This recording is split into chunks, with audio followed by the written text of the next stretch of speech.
इंसान तब तक हल्के में जीता रहता है जब तक उसे ये नहीं पता चल जाता कि मौत कभी भी आ सकती है। लेकिन जिस दिन उसे पता चल जाए कि अब उसके पास समय नहीं बचा है, तो यकीन में उसी दिन से आपके जीने का अंदाज, आपके सोचने का अंदाज बिल्कुल बदल जाएगा। कुछ लोग इतने उदास और इतने निराश होकर जीते हैं कि ऐसा लगता है कि उन्होंने मरने से पहले ही जीना छोड़ दिया हो। वो सांसें तो ले रहे होते हैं, लेकिन उनमें जीवन का कोई भी प्रमाण नहीं होता। इन सब पीछे मूलभूत कारण क्या होता है? ऐसा क्यों होता है? अगर हम मरने से पहले ही जीना छोड़ देते हैं, तो इसका मतलब है कि हम अपने जीवन से निराश हो चुके हैं और उदास हो चुके हैं, और उस जीवन में जिंदगी कैसे भरी जाए, उसको कैसे सुचारू रूप से फिर से उसे जीवित किया जाए। एक नई उमंग, एक नया उत्साह, एक नया जोश जीवन के लिए कैसे पैदा किया जाए, ये सब आपको इस कहानी में जानने को मिलेगा। इससे पहले कि आप इस कहानी में खो जाएं, इस चैनल को सब्सक्राइब जरूर कर लें। तो चलिए कहानी को शुरू करते हैं। बहुत समय पहले की बात है। किसी गांव में सोहन नाम का एक आदमी रहा करता था। उसका एक पुत्र था। उसकी ज्यादा उम्र नहीं थी, लेकिन वो अपना जीवन जीना भूल ही चुका था। किसी के साथ न तो खेलता था, न किसी से बात करता था। बस अपने अकेलेपन में खोया रहता था। न कोई हंसी, न कोई मुस्कुराहट, कोई भी उमंग उसमें नजर नहीं आती थी। और उसकी अभी भी उम्र कुछ ज्यादा नहीं थी। ये बहुत ही चिंता का विषय था सोहन के लिए। उसे अपने बच्चे की फिक्र होती थी। वो सोचता था कि ये जब इसी उम्र में इस प्रकार मुर्दा होकर जीता है, तो बाकी की जिंदगी ये कैसे जी पाएगा, कैसे अपने जीवन को एक नई ऊंचाइयों तक ले जा पाएगा। और इसी चिंता ने उसे एक चिकित्सक के पास पहुंचा दिया। चिकित्सक के पास पहुंचकर उसने सारी परिस्थिति बयां कर दी। चिकित्सक ने उसे ये कहते हुए दिलासा दी कि अभी वो बच्चा है, उसका दिमाग परिवर्तित किया जा सकता है। तुम एक काम करो, तुम उसका हवा पानी बदल दो। कुछ दिन उसे सैर करने के लिए लेकर जाओ, पहाड़ों में लेकर जाओ। वहाँ पर हवा पानी बदलेगी तो अपने आप उसका दिमाग भी बदल जाएगा। उसमें एक नया जोश, एक नया उत्साह जरूर पैदा होगा। चिकित्सक ने ये कहते हुए सोहन को वापस लौटा दिया। मेरे पास शरीर के बीमारियों का तो इलाज है, उसकी तो औषधियाँ हैं, लेकिन मन के रोग का मेरे पास कोई इलाज नहीं है। वो तो तभी बदल सकता है जब इंसान खुद को बदलना चाहे। जब तक वो खुद को नहीं बदलना चाहेगा, मैं कुछ नहीं कर सकता। हाँ, एक काम ये हो सकता है कि तुम उसे सैर पर लेकर जाओ, तो उसमें कुछ सुधार जरूर हो सकता है। और ये उत्तर पाकर सोहन अपने बेटे को लेकर पहाड़ों में सैर करने के लिए निकल जाता है। सैर करते हुए सोहन ने महसूस किया कि उसके बेटे में एक बहुत ही बड़ा बदलाव आ रहा है। और उसका बेटा अचानक करके स्फूर्ति और जोश से भर गया। और उसका बेटा कहीं और चलने के लिए कहता तो कहीं दूसरे पहाड़ी पर चलने के लिए कहता। ये देखकर उसके पिता को बड़ी ही प्रसन्नता हुई। उसे ये लगा कि उसका बेटा ठीक हो गया है, उसके मन के रोग भी दूर हो गए हैं। एक दिन वो अपने बेटे को लेकर उस पहाड़ी की सैर करने के लिए निकला। और उस पहाड़ी पर एक बौद्ध भिक्षु अपना साधना किया करते और काफी सालों से वहां तपस्या कर रहे थे। और जब सोहन ने उसके बारे में सुना, तो उन्होंने निश्चय किया कि वो उनसे मिलने जाएंगे। और वो वहीं सोचकर वो अपने बेटे को लेकर उनके पास मिलने के लिए पहुंच जाता है। और वो बौद्ध भिक्षु उस वक्त अपनी तपस्या में लीन थे। और सोहन अपने बेटे को लेकर वहीं चुपचाप बैठ गया। उनके साधना से बाहर आने का इंतजार करने लगा। और कुछ देर बाद जब बौद्ध भिक्षु ने अपनी आंखें खोली, सोहन ने हाथ जोड़ते हुए उनसे पूछा कि हे महात्मा, मैं बहुत अपने बेटे को सैर करवाने के लिए लाया था। एक कम उम्र में ही अपना जोश, अपना उत्साह गंवा बैठा है। इसे किसी चीज में कोई मजा नहीं आता।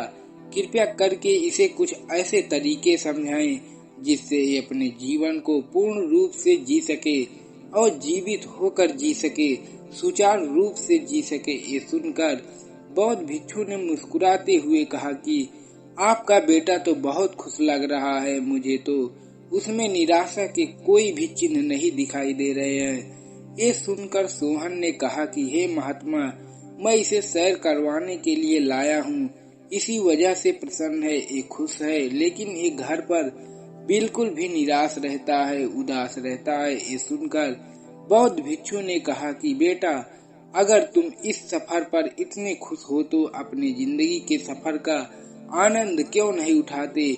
जिंदगी भी तो एक सफर ही होता है। आखिर में मौत हमारी मंजिल होती है। एक दिन हम सबको इस दुनिया से चले जाना है, लेकिन हम ये समझ ही नहीं पाते कि जिंदगी भी एक सफर है। जब तुम किसी सफर पर जाते हो तो तुम हर चीज का आनंद उठाते हो। नई नई चीजें देखने का तुम्हारा मन होता है। तुम कितने खुश होते हो, कितने जीवित होते हो।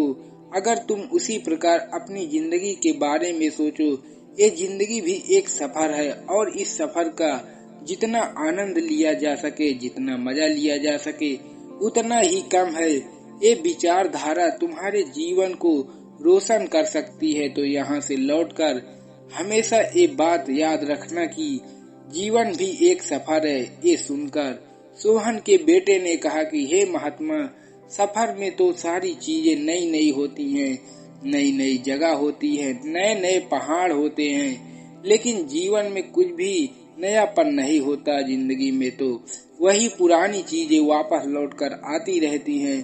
उनमें भला मैं कैसे आनंद लूं।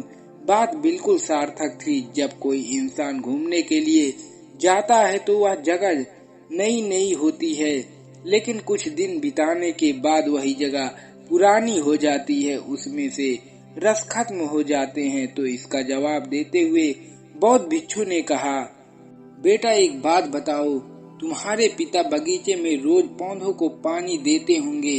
देते हैं। सोहन के बेटे ने हाँ में सर हिला दिया। उन पौधों में से तो कुछ उन्हें हासिल ही नहीं हो रहा, उनसे तो उन्हें कुछ लाभ ही नहीं हो रहा।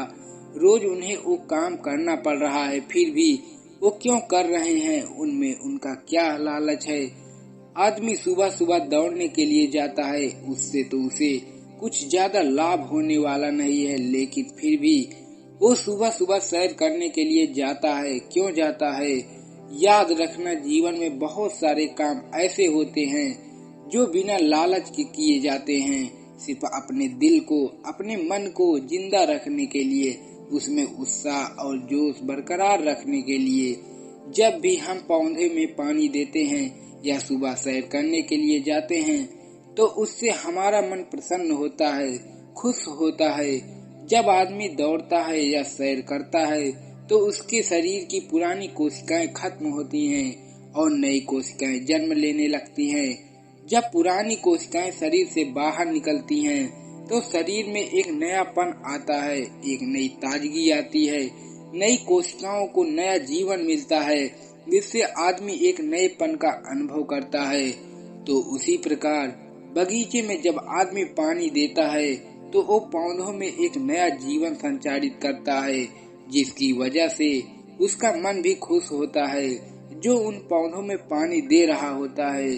जीवन में बहुत सारे काम ऐसे होते हैं जिनको करने का कोई कारण नहीं होता, सिर्फ वो इसलिए किए जाते हैं कि ताकि तुम्हारा मन हमेशा जवान रह सके, जिंदा रह सके। और याद रखना, मन का जिंदा दली से बढ़कर दुनिया में कोई बड़ा काम नहीं हो सकता। अगर तुम्हारा मन जिंदा है, उमंगों से भरा है, तो हर काम को करने में तुम आनंद लोगे, मजा लोगे। लेकिन अगर तुम्हारा मन उदास है तो कोई भी काम कितना भी महत्वपूर्ण क्यों न हो, उसका मजा या आनंद तुम कभी भी नहीं ले पाओगे। मन की उदासी दूर करने के लिए तुम कुछ ऐसे तरीके अपना सकते हो जो तुम्हारे जीवन को रोशन कर देंगे। तो सबसे पहले सुबह व्यायाम जरूर करना। योग्य परीक्षाएं जरूर करना। ये जीवन का अभिन्न हिस्सा होता है और जब तुम प्रकृति के संपर्क में पूरी तरह से आ जाते हो तो कोई भी इंसान हो उसका मन अपने आप खुश हो जाता है। जीवन बहुत ही छोटा है, लेकिन जो उदास और निराश लोग होते हैं उन्हें लगता है कि जीवन तो बहुत बड़ा है, क्योंकि उनके पास जीने की कोई वजह नहीं है, कोई लक्ष्य नहीं है, कोई उम्मीद नहीं है और इस तरह का जीवन खालीपन से भरा होता है। लेकिन जिस दिन तुम इस बात को समझ लोगे कि जीवन बहुत छोटा है, तुम कभी भी मर सकते हो, कोई भी सांस तुम्हारी आखिरी सांस हो सकती है, उसी दिन से तुम अपने जीवन को औपचारिकता में जीवन जीना भूल जाओगे। तुम अपने जीवन की कद्र करना सीख जाओगे, एक एक इस सांस का महत्व समझने लग जाओगे। तुम अपनी चेतना के स्तर को ऊंचा करो, तुम अपने चेतना के स्तर को बढ़ाओ। देखो, समझो जीवन का महत्व। ये सारी बातें सोहन को भली भांति समझ में आ गई थी, लेकिन सोहन के बेटे को ये बातें आधी अधूरी ही समझ में आई थी, क्योंकि वो तो एक बच्चा था, अभी उसका समझने में वक्त लगेगा। लेकिन चूंकि सोहन ने ये बातें समझ ली थी, अच्छी तरह से उसे पता चल गया था कि उसके बच्चे को, उसके बेटे को किस रोग ने जगाड़ा है। तो दोस्तों, हमें विश्वास है कि आज की ये वीडियो आप लोगों को जरूर पसंद आई होगी। तो वीडियो को लाइक और अपने दोस्तों के साथ शेयर जरूर करिएगा और हमें ऐसे ही सपोर्ट करने के लिए हमारे चैनल को सब्सक्राइब और घंटी बटन को जरूर दबा दीजिएगा। तो चलो मिलते हैं ऐसी ही एक और वीडियो में, तब तक के लिए अपना ख्याल रखें। धन्यवाद।